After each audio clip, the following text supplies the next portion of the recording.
It's BMG Radio. The horror, the news, and the sexiest woman alive. It's episode 5. Let's see what it's all about. Brought to you by the Better Movie.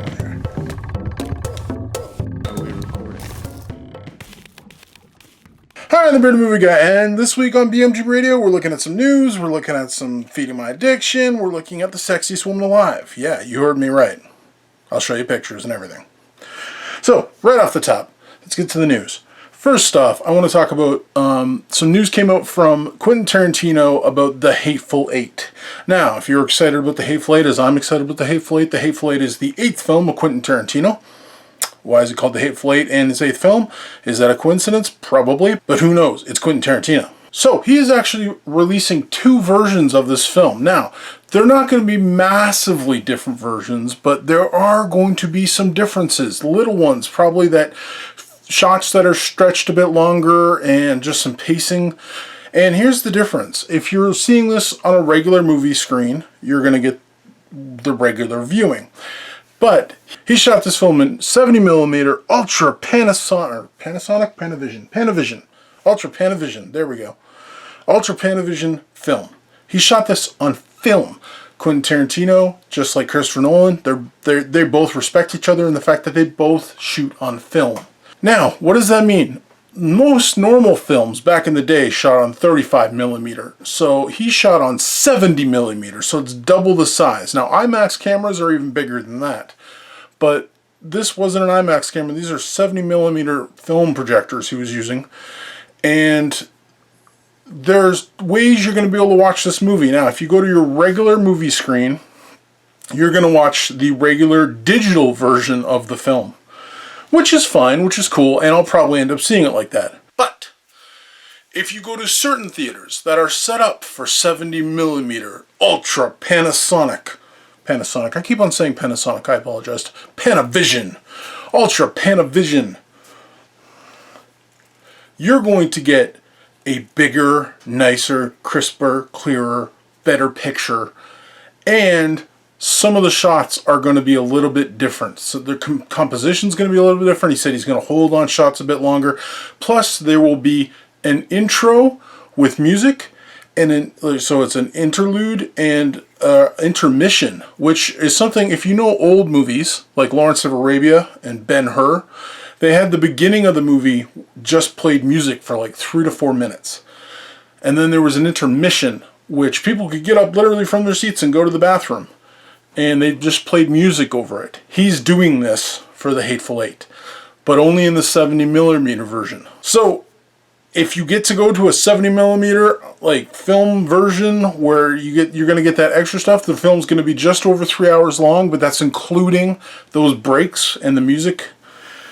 And if you're not, you're going to get the regular one. I would love to see both, and maybe if I'm real lucky, I will. Toronto is a film town, but I might have to go into Toronto, which is a pain. I live just outside of Toronto, but I'm willing to do it for Quentin Tarantino, I think, at this rate. Possibly. I'll be on vacation that week, hopefully, so yeah. Quentin, I'm coming for you. Alright, now on to the next news. We got the Esquire magazine has released what it is saying is the sexiest woman alive. Now, they have not released the sexiest woman dead, and we're not going to go there. But the sexiest woman that they say on the planet at this moment is Emilia Clarke. And Emilia Clarke, if you don't know, is Khaleesi from Game of Thrones. Oh, I gotta tell you, man. I don't disagree. My wife knows I have a massive crush on this woman, and she's okay with it. I think she kind of has one too, which is kind of sexy. I don't know. Emilia Clarke is beautiful, but she's beautiful in a lot of different ways. She doesn't rely too much on makeup, and she just has this look about her and way she carries herself. And, oh my lord, yeah, sexiest woman alive, I'm fine with this. I think this is the sexiest woman for 2015, like, you know, but they say alive. I don't think they're coming up with a dead one anytime soon, but it doesn't matter. Do you agree, do you disagree, and who would you pick in her place? I know a lot of people think Scarlett Johansson and my favorite Emily Blunt, but I'm still okay with this selection because, yeah. And if you're my buddy Tim, he might pick Vera Farmiga, but Emily Clark got the call. So, she is the sexiest woman alive, people. Enjoy the photos. Last bit of news, I got asked to talk about the Batman Bad Blood trailer. Now, this has nothing to do with Taylor Swift's song, and I'm not making any jokes. This is a animated movie that's coming out in the next couple months, I'm guessing. And the trailer dropped for it at the New York Comic Con. And it's only just over a minute, and I've linked it to you right here. And go look at the trailer. You can come back and listen to me talk. And it's basically Batman has gone away. And he might be dead. He might not be dead. They don't know where the frick he is. So Robin, or old Robin, Nightwing, kind of steps in. And young Robin, his son, Damian Wayne, takes over being Robin again. And they try and fill the void and pretend that Batman's not gone. And there's some Batwoman in there. And there's this new guy who, really cool. I like when DC does this. Is a black superhero. Black superheroes are cool. So are Asian ones, so are other. I'm just saying that not everyone has to be white. I'm white. I'm fine with people of other races getting to be superheroes. So there's this guy named Batwing, which I don't know anything about him. Other than he's black, and he has a lot of tech gadgets on him, and he calls himself Batwing. He's in there too. So this looks pretty cool. I'm hoping it'll be awesome. And yeah. But we'll see. But check out the trailer. Let me know what you think of the trailer. Okay, next I'm moving on to a topic my friend Joshua Armstrong, Bear, asked me to talk about, and it is cinematic universes. Now, okay, we all know about the Marvel Cinematic Universe, and this started with Marvel, I guess. I'm going to give them credit for it, because no one else really said the word cinematic universe before Marvel said it. There were things, I guess, existing, but really, I guess that was the start of the whole thing. Now everyone wants a cinematic universe. Now DC, it makes sense because you have comic books and Marvel had comic books, so they already had universes that had multiple titles that flew throughout.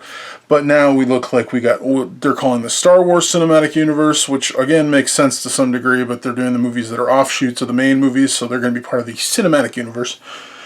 There's apparently the Ghostbusters Cinematic Universe. I don't know what that means, because I just thought there was one sequel coming with women, which I'm okay with, but, well, I'm okay with if they do it right. If they do it terribly, I'm just going to pretend it didn't happen. Although I like Kristen Wiig a lot, so I may just go to watch her in a Ghostbusters uniform. Yeah, that'd be good. Alright, so, but there's all these cinematic universes coming out. Hanna-Barbera has announced that they're doing a Scooby-Doo movie, and then they're going to link that somehow with the rest of the Hanna-Barbera universe and create a cinematic Hanna-Barbera universe and cartoon now. Thank God. Cartoons we're talking about. We're not talking about those live-action Scooby-Doo movies. We're talking about cartoon. There's going to be a cartoon Scooby-Doo movie. And they're linking it up with other stuff. So that's kind of cool. You also have, technically you have the Tarantino universe, because there's a big thought that that's all one universe. Pixar obviously is in this too. And Fox is trying to get a universe off the ground, because they're trying to get, well, I guess they technically have one, because they do have a Deadpool movie coming out, which is separate from the X-Men movies to some degree, so they got their cinematic universe. Now what are they going to do with it? They have Fantastic Four in that universe too, but to really get the universe, stuff has to impact, like, the way these things work. Things have to impact movies from other movies. So if stuff that happened in the Iron Man movies never had any impact on any of the other movies, then they would be separate and stand alone. But no, it's like they're all intermeshed. Things that happen in Thor have repercussions in the Avengers movies. So, I don't know. They haven't really pulled that off at Fox fully yet, but we'll see. But yeah, cinematic universes. What are your thoughts? Are you getting tired of these things already? Are you thinking they're brilliant? Let me know. Next to feeding my addiction. Okay, I literally bought some stuff today. I fed my addiction today. I wasn't going to have anything to talk about, and that made me sad, so I went and bought some stuff today. Now, I was in HMV, which is a store I've talked about before, and they had a 3 for $15 sale, and which is $5, which is my kryptonite. If a movie is $5 on Blu-ray, and I like it, it's going to get taken home. So, this week I got, now, before anyone judges me, I like this movie. It's not a good movie, but I like this movie. Ghost Rider. I already owned it on DVD, but I want it on Blu-ray. I like it. I like Nicolas Cage. I'm a big fan of the man, even though he goes crazy quite too often. But Ghost Rider, I got that. Judge me all you want now. I also got The Crazies, which is a remake, and I'd love to see the original, but I can't find it. But Crazies with what's his name? I knew his name before. My wife has a crush on this guy. I can't think of his name. But he's the guy from Justified and lots of other things. I'll put his picture up and then his name underneath it. But she's got a crush on him. No, I still don't know his name. Anyways. Crazies, which is a film all about a town that goes kind of nuts because of a thing that's dumped in there, and the water supply gets messed up and everyone starts killing each other. It's kind of like zombies, but kind of not. It's interesting.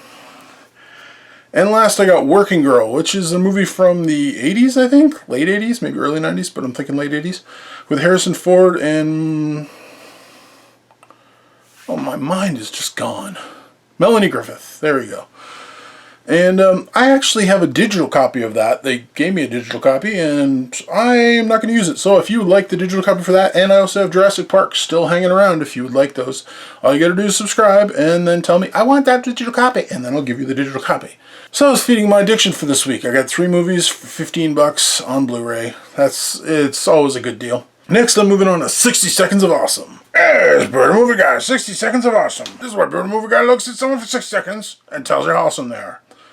Buckle up. Here we go. This week at 60 Seconds of Awesome, we're talking about Michael Pena. Now, Michael Pena, I saw him in a movie this week, and I'll get to that later. I'll get to it now. The Martian. I saw The Martian, and I could go Matt Damon, but Matt Damon's a very obvious choice. He's been awesome for a very long time. We're going to Michael Pena. Michael Pena, this guy has been acting for a long time and has done a lot of movies. Again, he just did The Martian, and he's great in The Martian. He's funny. You like his character. But when I first saw him, the first time I ever saw Michael Pena was in Gone in 60 Seconds as a gangbanger who just is in the scene for like 30 seconds and then goes away. But let's look at some of the movies he's done. He's done a ton of TV roles, but he's done Babel, World Trade Center, Shooter, Lions for Lambs, Battle Los Angeles, End of Watch, sorry. And then he's done 30 Minutes or Less. He doesn't mind doing the comedy, he doesn't mind doing the drama, he doesn't mind doing the action. Fury, and then Ant-Man. He was just in Ant-Man, and now he's in Martian, or The Martian. The man is versatile and awesome. And that's why he's in 60 Seconds of Awesome. This has been Bird Movie Guy, 60 Seconds of Awesome. Michael Pena's awesome. That's why he's in it. Tell Bird Movie Guy who you think should be in 60 Seconds of Awesome. Maybe we'll put him there. Alright, next we're going up to YouTuber of the Week. Now, I'm going to talk about 2 YouTubers this week that do one show. And now, who I'm talking about are Tim from the Late Reviews and Tyrell Listen from Tyrell Listen Reviews. And they do Pan Tilt Zoom. Now, I was planning on talking about these guys anyways, but I'm on Pan Tilt Zoom. Now, if you don't know what Pan Tilt Zoom is a podcast where these 2 guys, one from New York, one from Toronto, or Toronto-ish area, basically look at what they've been watching. They do opinion pieces with people. They do interviewing with other YouTubers, which I'm being interviewed tomorrow, which is awesome. Or today, depending on when you're watching this, or yesterday. I'll post a link. And they are really smart, and they talk about things in film, and you can tell how much they both love film and how interested they are in the making of it and how it comes about and just the whole process. And they got great guests, very funny, very quick. And Pan Tilt Zoom, check it out. They are my YouTubers of the week. Next, I'm moving to Letterbox. Letterbox is where I talk about what movies I've been watching. You can find all the movies I've been watching on the site Letterboxd. That's why I call this section Letterboxd. And I'll start off by saying I watched this week Mad Max Fury Road for the 2nd time. I took it out of the library. I haven't bought it yet. I want to buy it. I haven't bought it yet. But I took it to the library because it was there. And I was like, woo, Mad Max Fury Road. And yeah, it held up. I'm going to post a link to my review for it. The movie has held up very, very well. Just as enjoyable the 2nd time around. Really impressive. I can see some of the CGI easier this time because it's like time to slow things down in my head. But still, the stunts and the vehicle work and just the story. I love the whole thing. It's still so far my favorite movie of the year. My full length movie of the year. It's my favorite one. And I give that 4 beards out of 5. Next, I watched a movie that I just saw the poster for, and it's called Robot Overlords. Now, this looked terrible, and I gotta tell you, I love terrible movies. I gotta tell you though, this wasn't a terrible movie. Shocking! This movie was actually pretty decent. It's about robots that come and take over the world, and everyone has to stay inside except very select few people who kind of work for the robots. And these kids, like everyone has these implants that registers when they go outside their house, and these kids realize how to knock the implants out for a 12-hour period, and they go outside and realize that the robots are doing some really bad stuff. And it's a surprisingly really good movie. I really enjoyed it. The plot was smart. Some of the effects look terrible, but you know, it's low budget, but some of the effects actually looked really good, and the story was interesting. I gotta tell you, I was shocked that this wasn't just a terrible movie. I was actually just sitting there hoping for a terrible movie, and I got a good one. So, yeah, weird. 3 beards out of 5. Next movie I watched was called Good Kill, and it stars Ethan Hawke, and it's all about drone pilots. And Ethan Hawke's a drone pilot. They used to be a fighter pilot, and they're taking out Taliban, and they're taking out just stuff in the Middle East with drones, but he lives in Nevada, Las Vegas. And so it's all about his character trying to struggle with the fact that he is used to being in a plane where there's danger and there's a chance for someone to shoot back, and now he's shooting people from 10,000 feet above where they can't even see him, and they don't even know he's there, and he's killing people on orders, and it's really getting to him because he just doesn't, like, the whole thing just is kind of numbing him down, yet he's really good at it. And it's an interesting story. It's an interesting look at modern warfare and what responsibilities governments have, and you can make your own mind up whether they're good or bad for doing what they're doing, but it's an interesting story. It's well told. I give it 3.5 beards out of 5. Next up, I watched The Martian. Now, I'm not going to talk too much about it because I want to do a full review for it, which will hopefully be up in the next few days. I'll just say I really enjoyed The Martian. Thought it was an excellent movie, and you should check it out. And lastly, last night before doing this, I watched Nosferatu, the original vampire movie, the black and white silent film. And I've seen it once before, and I gotta say, it seemed a little less interesting this time watching it. Only because I kind of knew it was coming, and some of the shots the director chose to take, I wouldn't understand why he would put them on. So he would, like, all of a sudden show a ship, like the Nosferatu's coming towards this certain city, and they'd show a ship, but they'd just show the ship for like 20 seconds, and then they'd cut away to other stuff that had nothing to do with the ship, and then like 2 minutes later cut back to the ship. And then, like, and it was just a few times I was like, well, that doesn't make a lot of sense. But overall, for the storytelling, for the time period it was made in, incredible movie. A lot of things are really interesting in it, and you can see where it's been influential in a lot of places. Plus, the Nosferatu looks great. So I give it 4 beards out of 5. And I really want, in the next couple weeks, to watch some horror movies, people. So I'm going to check whatever I can out of my library, but I want you right now to tell me what horror movies I have to watch. I've just watched the Friday the 13th movies, the first 2. They don't have any of the other ones. So I'm trying to find good horror movies. Let me know what you think is a horror movie I have to watch in the next 2 weeks before Halloween.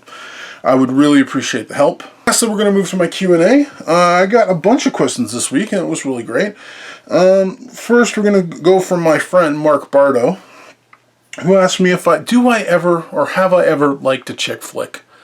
Because, you know, I'm a big, burly, bearded guy.